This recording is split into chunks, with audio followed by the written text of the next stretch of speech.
আসসালামু আলাইকুম ওয়া রাহমাতুল্লাহি ওয়া বারাকাতুহু।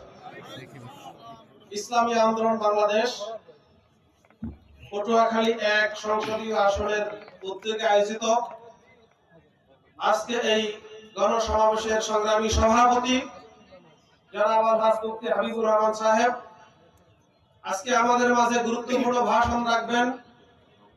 ইসলামী আন্দোলনের অন্যতম সিপাহসালার 24 জুলাই আগস্টের বিপ্লবের অন্যতম নায়ক, রাজপথের লড়াকু সৈনিক, এদেশের লক্ষ কোটি তৌহিদি জনতার প্রাণপ্রিয় নেতা মুফতি সৈয়দ মোহাম্মদ ফয়জুল করিম শাইখে চরমনাই। মঞ্চে ভূমিষ্ঠ হয়েছেন জেলার শীর্ষ নেতৃবৃন্দ, এনসিপি, এবি পার্টি, জামায়াতে ইসলাম, খেলাফত মজলিস সহ সমমনা বিভিন্ন রাজনৈতিক দলের নেতৃবৃন্দ। সম্মানিত উপস্থিতি,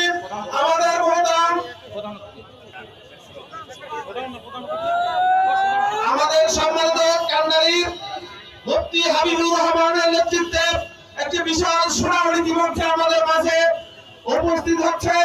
আমরা তাদেরকে স্বাগত জানাই।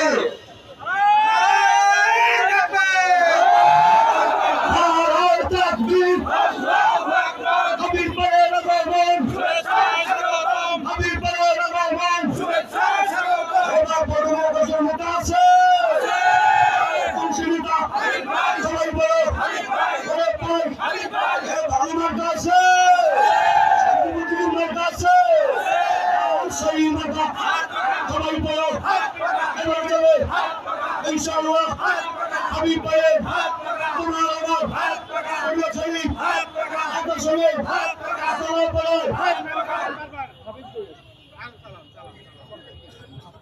সময় যেহেতু কম, আমরা সকলকে স্বাগত জানাই।